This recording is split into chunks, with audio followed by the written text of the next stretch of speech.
It is another day, another opportunity for us to do this on the Life Signatures podcast.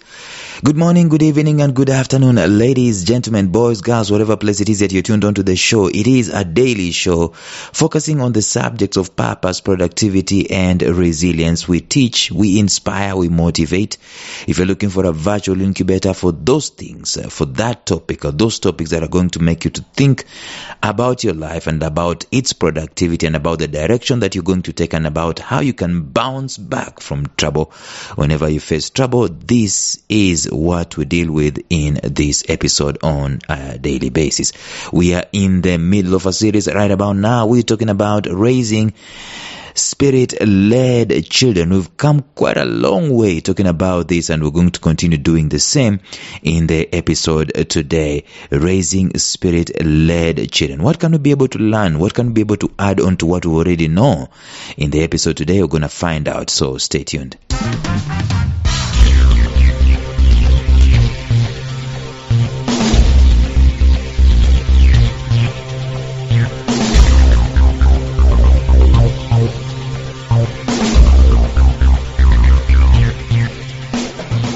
Welcome to the Life Signatures podcast with Lawrence Namale.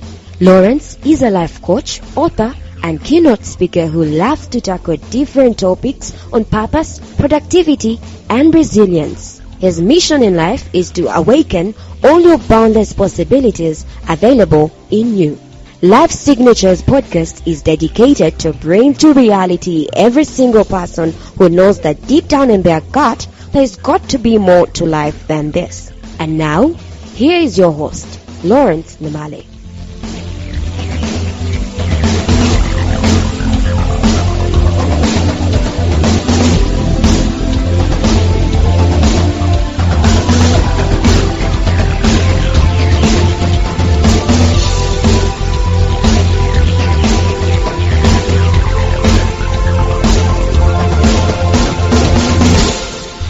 So let us just do a recap here and continue to let you know where we've been so that we can be able to launch ahead. We said that you're not raising a spirit-led child if you do not teach them to cherish their inner compass. Very important. Where does the spirit reside? It's inside of us. And if we are raising people, we at least have got to give them the opportunity and the chance to look inside of themselves and find out, what did God put in there? Secondly, we are not raising spirit-led children if we do not teach them the importance of self-extraction. To let them know that it is up to them to find out what are they made up of. What is the message that God has put inside of them that they are supposed to deliver on the face of the earth? What are their gifts? What are their talents? What are their dispositions? What matters to them? What's their difference? That's number 2. Number 3, we are not raising spirit-led children if we do not nurture and nourish their creative capacities. We talked about that at length, and we looked at 4 ways in which you can be able to do this, letting them to learn how to nourish their creative capacities. We've already done that for quite a while. But this series, like I've kept saying, so far, this is not a religious thing. When I talk about spirit, I'm not necessarily talking about religion or religious things. So far in the series, we've seen that spirit is about growth. It is about creativity. It's about others. It's about the fullness of oneself. It's about the nurturing whatever hints of potential or seeds that we have within us, within the human being, within the human psyche.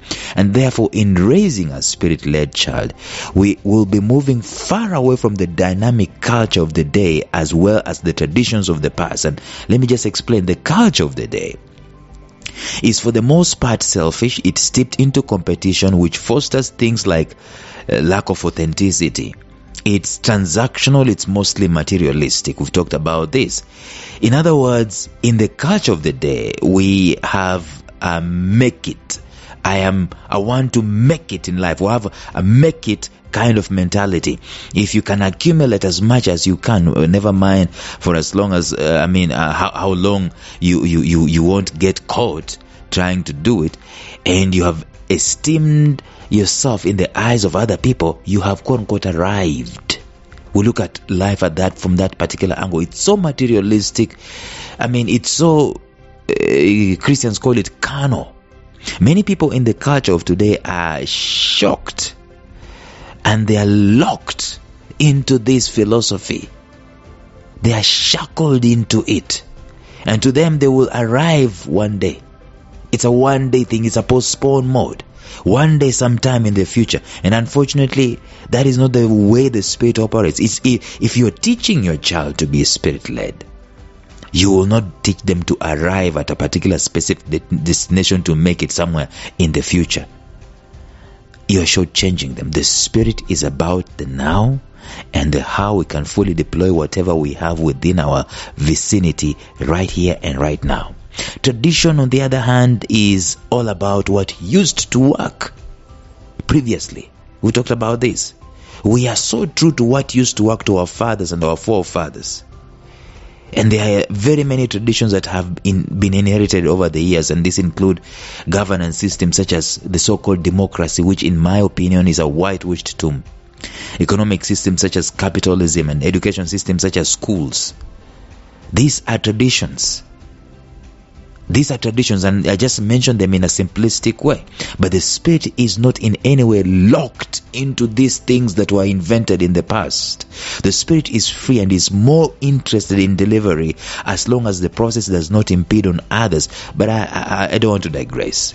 See, raising children is perhaps the greatest responsibility that any generation can have. And if we're going to do it right, to be successful in raising Spirit-led children, we have got to be aware not to be shackled by the traditions of the past or the popular culture of the present. We've got to be Spirit-led and Spirit-minded ourselves. So the fourth thing, if the first one is not to teach them, if you're not raising Spirit-led children, the first one is you're not teaching them about the inner compass. The second one, you're not teaching them how to self-extract. And the third one, you're not teaching them to nourish their creative capacities. The fourth one will be you're not teaching them to value personal growth and development. I fell in love with personal growth and development after 20 years being alive. You can imagine how I have missed, or how I had missed quite a lot of things all along. From my own life and from the lives that I've encountered in my work, many people get onto this personal development bandwagon so late. I mean, you share with someone maybe through a coaching or through a speaking engagement, and they marvel. They say, how come I didn't know these things? How come I wasn't aware of this stuff? And you see, personal development is smack in the middle of the things to do with the Spirit, because it talks about looking inside. What is mostly the result of following either traditional or popular culture is people will give you this feedback. I wish someone told me these things earlier. Later on, they are in their 30s, 40s, 50s. If your children will not learn to cherish the personal development that I'm talking about, then you are missing out on something that is so huge and that it's actually so seriously spiritual. The Spirit is about the fuller expansion of the self, and it's about growth. It is about coming to the fullest potential. So in order for them to be Spirit-led, let me just repeat that. Children need to understand that they are treasure, or there is treasure inside of them. They are the treasure trove. They are actually not standing on treasure. They are themselves the treasure. The only way you can unearth human treasure, ladies and gentlemen, it is through personal development. There is absolutely no other way I have seen that is done. It is through personal development that we are able to unearth different types of treasure for people. It has got to be the central theme in raising children if we're going to raise Spirit-led children. This thing of personal development has got to be centered. I mean, it's got to be the core. It's got to be the driving force. It's got to be a package, a complete package that we throw in there. Our kids have got to learn motivation. They've got to learn inspiration from the earliest of ages. They've got to learn to be, equipped and motivated and inspired to stretch and to dare and to think big and to look at themselves and to set goals and to acquire things and to set targets and to overcome. This is what personal development is all about. They've got to be taught about mental toughness, physical toughness. They've got to be taught about their mind, their spirit, their body. This is what personal development is all about. It must be the central theme in raising children. You and I are doing our children a pretty great disservice if we do not teach them the value of developing themselves. In other words, if we are not teaching these guys to understand their own personal development, we are not necessarily teaching them to be spirit-led. In order for them to be spirit-led, they need to understand that they are treasure themselves.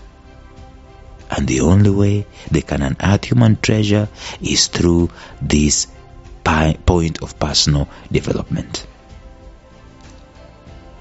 I can say this, that at the core of personal development, it is chewing away or scaling away.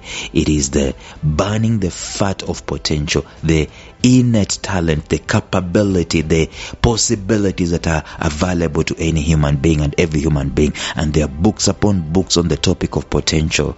In raising a child, the first person that has to have their mentality right is actually the parent. Because if the parent does not have personal development done for themselves, they cannot pass on the baton to the children. We need to understand that a child does not have potential when they start going to school or when they start, passing examinations. The potential of a child is not necessarily limited to the world of academia. Academics should be a conduit through which any other kind of potential is developed or deployed. And if it is not, then it is okay not to lean onto the academia.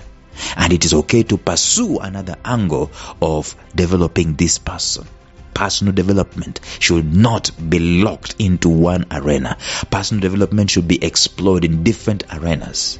And that's what we said earlier on as we were talking about these things, that it can be a massive expense to do this. But the quickest way to do personal development is to make available resources at the disposal of these people, to start reading about themselves, to start understanding their own personality profiles, to start leaning into the things that they love, to start challenging themselves, to start setting goals and overcoming those goals and meeting those deadlines, self-imposed standards, self-imposed principles, and to push themselves so hard. That's the core of personal development. Not that someone is going to examine them. Not that someone is going to write an exam for them to answer. No.